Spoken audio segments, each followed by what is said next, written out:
My name is Mikael Kristiansen. I'm now here at WildFoot, right outside Belfast, and I've been teaching my workshop called Balance Creation. Balance creation is it's type of a combination between various things that I'm interested in, basically. One part consisting a lot of around hand balancing, which I've studied now for about 8 years, first in the University of Dance and Circus in Stockholm. And the second part is sort of a combination between a lot of the things that I did doing breaking for very many years when I lived in Oslo, combined with elements of contemporary floor work, various tasks and concepts of coordination and movement quality. As part of the workshop, the main things that I'm trying to teach are, of course, handstands, the things that I look upon as the basics for handstands, and the principles that I find the most important to be using both from the very beginning, like at the beginner level, and also towards the most advanced balancing, trying to make it as few concepts as possible so that you don't have to do or to work with endless amounts of preparation for each exercise, but you find things that are building up first the small parts of it and then putting it all together. As for the sort of the coordination work or the floor work part, I'm working a lot with ways of embracing the floor, as I call it. Literally, there's a lot of the concepts that come from sort of like release technique and similar things to like relax and not be always using tension to be moving, but rather using the center of mass and like moving through relaxation rather, I would say. To me, movement quality it's a very diffuse term, and I've spent a lot of time myself like trying to understand what it actually means. And to me, movement quality is a combination of having a coordinative capacity and an intention within the type of movement that you do.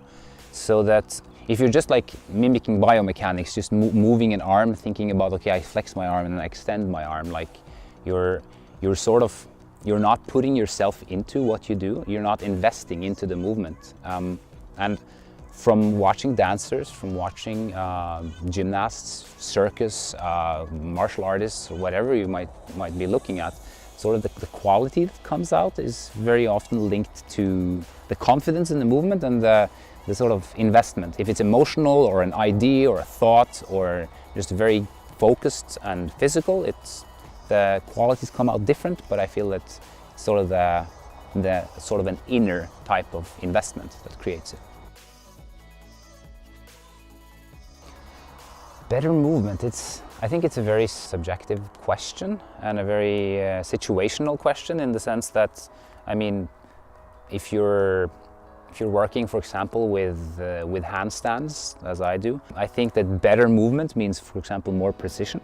If you're working with dance, it doesn't necessarily need to mean precision whatsoever. It can be completely about, like I spoke about with movement quality, about investment, about the sort of idea or thought or sensation behind what you're doing. It can also be about function. And I think that it's sort of become a bias to always talk about function when we speak about moving better, that it's about either lifting more or doing something heavier or more difficult or whatever. And that sort of forget the sort of more subtle things into it, and I think that's one of the reasons I'm very inspired by dance and by performing arts, where it's about conveying something, about like not necessarily, doesn't need to be very dramatic, but that you're trying to work with some sensation into what you're doing. I think it's becoming more and more popular simply because I think a lot of this comes from like the fitness community of it. And people are being exposed to much more different things, and they want to try more different things. And I think most people are bored at the gym. It's like, people always talk about they need to be like motivation to go to the gym. Like for me, I've always had the opposite problem. I need no motivation to not go to train and then to do the things that I love. So I think it's a really good thing that people are starting to try a lot more different arts, sort of. And with arts, I mean like physical arts.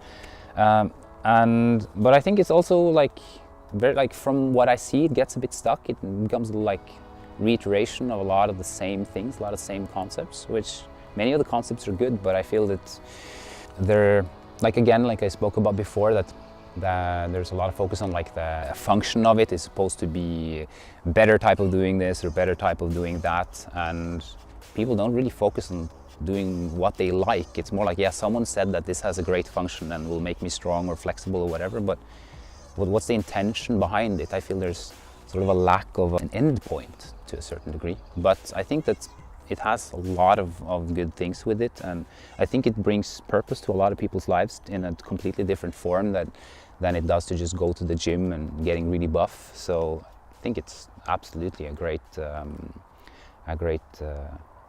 thing. Sorry.